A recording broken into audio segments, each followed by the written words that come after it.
แล้วก็เอาเรื่องของความรู้สึกและการที่ได้มาเมืองไทยครั้งนี้บางคนน่าจะเป็นครั้งแรกใช่ไหมคุณตาตายังไปเนี่ยน่าจะแบบว่า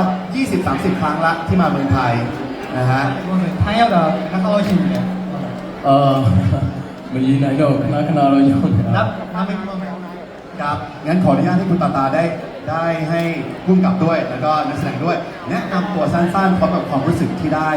มาเมืองไทยในครั้งนี้ครับผมเชิญครับအားလုံး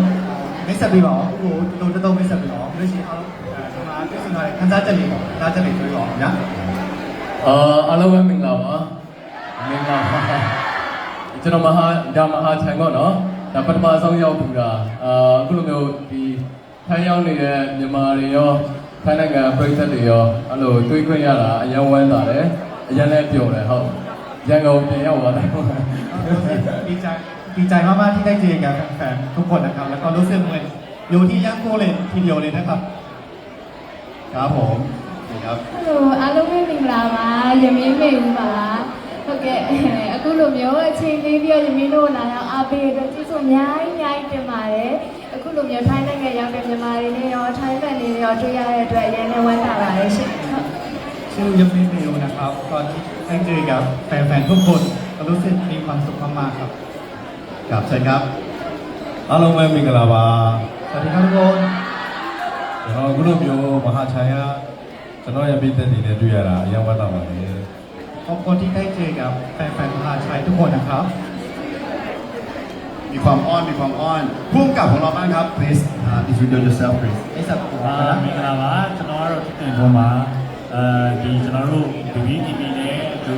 M Channel နဲ့အတူကျွန်တော်တို့ဒီထိုင်းမှာပြသခွင့်ရတာလေဒီမှာရှိတဲ့မြန်မာတွေကြောင့်ဖြစ်ပါတယ်အဲ့အတွက်ဒီလူတွေအကုန်လုံးအရန်ကျေးဇူးတင်လို့နောက်လည်းအများကြီးကျွန်တော်တို့ထပ်ပြီးတော့လုပ်နိုင်အောင်ကြိုးစားပါမယ်အကုန်လုံးတွေ့ရတယ်ဝတ်တာပါတယ်ကျေးဇူးပါเชิญครับแปลให้หน่อยครับยาวมากอันนี้เป็นผู้กำกับการเรื่องนี้นะครับเป็นทุตินนะครับทุตินครับแล้วก็มีความสุขที่ได้เพราะว่าเราใช้เรื่องนี้ได้เพราะว่าแฟนๆทุกคนในทุกคนนะครับคือจะได้มาใช้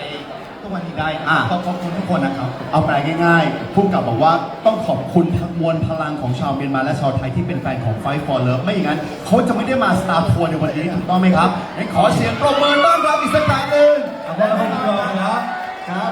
แน่นอนนะครับก่อนที่เราจะเข้าสู่เขาเรียกว่า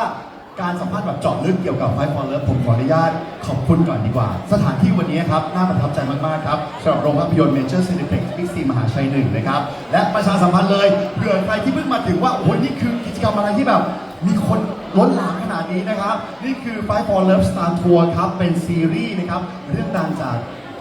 Fight for Hope Star Tour นะครับเป็นซีรีส์เรื่องดังนะครับที่ฉายทางช่อง 8 กดเลขที่ 17 แล้วก็ทาง True Vision Now ด้วยนะครับทุกวันเสาร์เวลา 22:15 นาทีนั่นเองซึ่งตอนนี้เดินทางมาถึงครึ่งทางแล้วก็นี่คือนักแสดงนำรวมถึงผู้กำกับนะครับจาก Fight for Hope ของเรานั่นเองที่เดินทางมาจากเมียนมาเลยนำทีมโดยป่ายมาคนนั่นเองฝากติดตามกันด้วยเพราะหลังจากนี้จะเข้มข้นยิ่งขึ้นนะครับ